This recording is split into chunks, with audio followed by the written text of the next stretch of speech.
నమస్తే అండి అందరికీ. నేను మీ Madhavi Krishna. Welcome to my channel Madhavi Krishna's Navarasa Kathamalika Telugu audio stories. వినండి, వింటూనే ఉండండి. ప్రతిరోజు సరికొత్త ఎపిసోడ్లని. ఈ కథలు కనుక మీకు నచ్చినట్లయితే తప్పకుండా నా ఛానల్ని సబ్స్క్రైబ్ చేసుకోండి. మరి ఇంకెందుకు ఆలస్యం, సబ్స్క్రైబ్ బటన్ని ప్రెస్ చేయండి. అలాగే నోటిఫికేషన్స్ కోసం బెల్ ఐకాన్ని ప్రెస్ చేయండి. జత వెతికే హృదయానికి 2వ భాగం. అర్జున్ చవితిచంద్రుని చూస్తూ ఉండగా అతని మనసులోకి వచ్చిన మొదటి పేరు ఆనంద్ భైరవి. ఆనంద్ భైరవి ఎవరు? ఆమె ఎలా ఉంటుంది? ఎలాంటి వ్యక్తిత్వం కలిగి ఉంటుంది? ఈ ప్రశ్నలు వేటికి అర్జున్ దగ్గర సమాధానం లేదు. కేవలం ఆమె పేరు మాత్రమే శివం తాతయ్య ద్వారా విన్నాడు, అంతే. అంతకు మించి తెలుసుకోవాలనే ఆసక్తి కానీ కోరిక కానీ తనకి లేవు. అయినా గత అరగంట నుంచి తాను ఆ పేరునే తలుచుకుంటున్నాడని గుర్తించలేదతను. నెమ్మదిగా లోపలికి నడిచి బాల్కనీ తలుపు మూసేశాడు. ఇంకా అతనికి బయట ప్రపంచానికి సంబంధం తెగిపోయిందని అనడానికి సంకేతం అది. పొద్దుపోయే వరకు అతని గదిలో లైట్ వెలుగుతూనే ఉంది. అతను నిద్రాదేవి ఒడి చేరేసరికి తెల్లవారిపోతూ ఉంది. అతను ఇంకా నిద్రలో ఉండగానే శివం తాతగారి బంగ్లాని పిలువబడే ఆనంద నిలయంలో సందడి మొదలైంది. అలాగే దేవరపల్లి జనాభాలో కూడా. ఎప్పుడు లేనిది ఆ ఇంటికి ఆ రోజు పాలు అమ్మే మంగమ్మ వెళ్ళి 2 లీటర్ల పాలు పోసి వచ్చింది. కూరలమ్మే సైదులు వెళ్ళి బోణీ చేసుకొచ్చాడు. వాళ్ళిద్దరూ ఆ రోజు దేవరపల్లిలో హాట్ షాట్స్ లాగా అందరి అభినందనలు అందుకున్నారు. ఎందుకంటే ఆ ఇంట్లో ఉండడానికి వచ్చిన శివం తాతగారి మనవరాలితో మొదటగా మాట్లాడినది చూసింది వాళ్లే. ఎప్పటిలా తెల్లవారుజామునే మెలకు వచ్చింది ఆనందికి. త్వరగా తయారై దేవుడి గదిలోకి వచ్చి దీపం పెట్టి కళ్ళు మూసుకుని చేతులు జోడించింది. మౌనంగా ప్రార్థించింది, కానీ ఎప్పటిలా తన శ్రావ్యమైన గళ నుంచి జాలువారే కీర్తనలు కాదు కదా, చిన్న శబ్దం కూడా రానివ్వలేదు. ఆ తర్వాత నెమ్మదిగా డాబా మీదకి నడిచింది. మౌనంగా సూర్యోదయం చూస్తూ ఆ ప్రశాంతతని తనివితీరా ఆస్వాదిస్తూ పిట్టగోడకి చేరగలబడి నిలబడింది. కళ్ళు మూసుకుని ప్రకృతి నిద్రలేచినట్టుగా ఉన్న పక్షుల కువకువలు, ఆవుల అంబారావాలు, పశువుల గిట్టల చప్పుళ్ళు, వాటి మెడల్లో కట్టిన గంటల చప్పుళ్ళు ఆమెకి వీణులు విందుగా అనిపించి చిరునవ్వు నవ్వింది. కొన్నేళ్ల తర్వాత మనస్ఫూర్తిగా ఆమె నవ్విన నవ్వది. ఊరు నిద్రలేచినట్టుగా సైకిల్ బెల్లుల గణగణలు, గుడిగంటల సంగీతం వినిపించడంతో కిందికి దిగింది ఆనంద. అప్పుడే తలుపు కొట్టిన చప్పుడు కావడంతో సాలోచనగా భ్రుకుటు మిడివేసి వీధిగుమ్మం వైపు నడిచింది. తలుపు తీయగానే ఎదురుగా ఒక నడివయసు స్త్రీ నిలబడి ఉంది. ఆమె చేతిలో పాలక్యాన్ ఉంది. ఆమె నోరు తెరిచి అడిగేలోపుగా తన పేరు మంగమ్మని, ఊళ్ళో సగానికి సగం మంది తన దగ్గరే పాలు పోయించుకుంటారని చెప్పింది. సరే, నేను నీకు కబురు పంపకుండానే ఎలా వచ్చావు? అడిగింది ఆనంద పాలకి గిన్నె తీసుకువచ్చి ఆమెకి అందిస్తూ. అర్జున్ బాబు చెప్పారమ్మా అంటూ గిన్నెలో పాలు పోసి మాటలు కొనసాగించింది. మీకు తెల్లవారుజామున పితికిన పాలు కావాలా, లేక అప్పటికప్పుడు మీ ముందు పిండిన పాలు కావాలా? ఏదైనా పర్వాలేదని చెప్పి ఆమెను పంపేసింది ఆనంద. అర్జున్ ఎవరు అనుకుంటూ పాలు స్టవ్ మీద పెట్టడానికి వంటగదిలోకి నడిచింది. 1 గంట పోయాక ఆమె నెమ్మదిగా ఒక్కొక్క అట్టపెట్టె తీసి ముందుగా ఏమి సర్దాలా అని ఆలోచిస్తూ ఉండగా మళ్ళీ తలుపు కొట్టిన శబ్దమైంది. చిన్నగా నిట్టొచ్చి వీధి తలుపు తీసింది. ఎదురుగా సైకిల్ మీద కూరల గంపతో కుర్రాడు నిలబడి ఉన్నాడు. నా పేరు సైదులండి.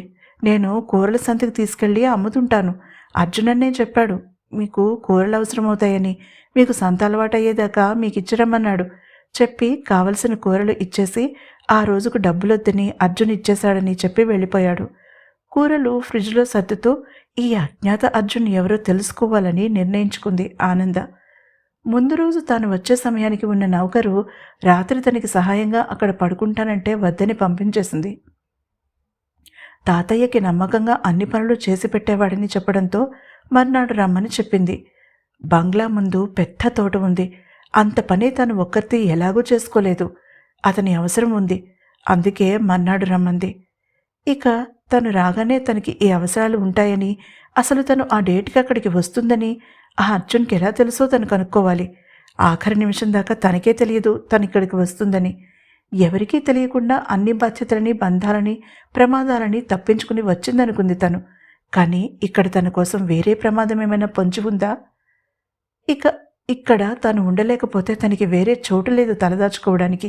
తిరిగి ఆ నరక కుప్పంలోకి అడుగు పెట్టలేదు తను. అంతకన్నా ఇక్కడ కొత్త ప్రమాదాన్ని ఎదుర్కోవడమే మేలు. అయినా ప్రమాదమని తను అనుకుంటోంది. పూర్తిగా విషయం తెలుసుకోకుండా తొందరపడకూడదు తను. ఆలోచిస్తూనే వచ్చి రాణి వంట పూర్తి చేసింది. ఆమెకి హాయిగా అనిపించింది.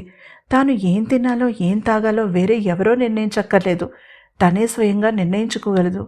రెండో కప్పు కాఫీ ముక్కు దగ్గర పెట్టుకుని వాసన ఎగబెలుస్తూ కళ్ళు మూసుకుని సిప్ చేస్తూ అనుకుంది. ఆనంద్ భైరవి. మన్నాడు 3 కుర్రాళ్ళొచ్చారు ఆనంద్ బంగ్లాకి. ఇల్లు సర్దడానికి సహాయంగా ఉండమని అర్జున్ అన్నయ్య పంపాడని చెప్పారు. అందులో సురేంద్ర కూడా ఉన్నాడు. అతను మాటల పుట్ట అని ఇట్టే గ్రహించింది ఆనంద. రహస్య జీవితం గడపాలన్న తన ప్లాన్ మొదట్లోనే బెడిసికొట్టడానికి కారణమైన అర్జున్ని వెంటనే కలిసి ముక్కు చివాట్లు పెట్టాలనుకున్న ఆనంద్ కోరిక తీరనేలేదు. ఇల్లంతా ఒక కొలికి వచ్చేసరికి వారం రోజులు పట్టింది. శివం తాతగారి బంగ్లా ఇప్పుడు ఆనంద బంగ్లాగా పిలువబడుతోంది. అయినా ఆమెను చూసిన వాళ్ళు ఆ ఊళ్ళో బహుకొద్ది మంది.